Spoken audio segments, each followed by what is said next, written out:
Hey everyone, it's your favorite mortgage guy, Jeff Martin.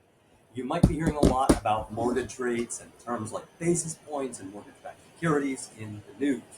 Today we're going to break down what they mean and how they relate to buying a home. It's important to note that investors tend to move out of stocks and other risky products during volatile times, usually. But sometimes even bonds and other safe harbor securities aren't quite safe enough. That's where we stand today. Let's talk about a couple of terms you'll need to be familiar with. First, you might hear the term basis points thrown around mortgages often. Think of them as tiny fractions of a percentage. One basis point is 0.01%. Next, let's talk about mortgage-backed securities, often abbreviated as MBS. Think of a mortgage-backed security as a bundle of mortgages that have been grouped together so it can be sold to investors. These MBS are bought and sold by big investors. If they become less interested in buying MBS, the price of those securities goes down to try to attract more buyers. This is a perfect example of the classic economic principle of supply and demand. With me so far? Yeah, we're pretty deep into this already, right? So when the demand for MBS decreases and therefore the price falls, the return or yield for investors goes up. So price down, yield up.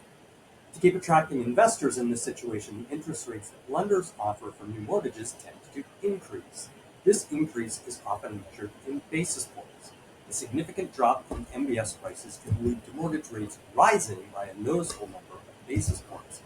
So when you hear that the price of mortgage-backed securities is falling and that yields are rising by a certain number of basis points, and I should note that this includes when the 10-year Treasury yield goes up. That's an important benchmark for mortgage rates, the 10-year Treasury yield, in addition to these mortgage-backed securities. It generally signals that mortgage interest rates for new home buyers are likely to go up. So, in other words, MBS yields up, 10-year Treasury yields up, mortgage rates up. So, how does the math work? And this part does get pretty mathy, so try to stick with me. 100 basis points is 1% of your loan amount. So let's work with a fictional loan amount of $500,000. 100 basis points, 1%, would be $5,000. So if your interest rate was 7% without paying any points yesterday, and MBS worsened by 100 basis points overnight, you would now need to pay 5,000 in points to get that same 7% rate today.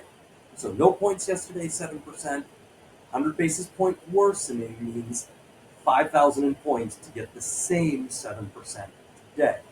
Now, it's incredibly rare to see MBS move by 100 basis points in a day, but more recently, and I'm noting that this video is being recorded early April 2025, we've seen 200 basis points worse in only a few business days.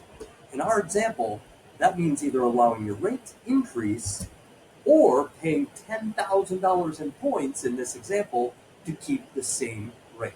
That's a big change, and in fact, what we've been experiencing yet recently is almost unprecedented. Last week we were talking about the lowest rates of 2025, and today we're talking about the highest rates of 2025, just a few days later. So when you hear about mortgage-backed securities and basis points in the news, remember that the demand and price of these bundles can influence the interest rate you'll pay for your home loan. Thanks for watching. Should you want to discuss further, please don't hesitate to contact me. I love to talk about this stuff. My economics degree starts going crazy in my head, and I love that I can help people understand this in hopefully a simplified enough way, but I'm happy to go through it 300 more times with you if it will help you understand.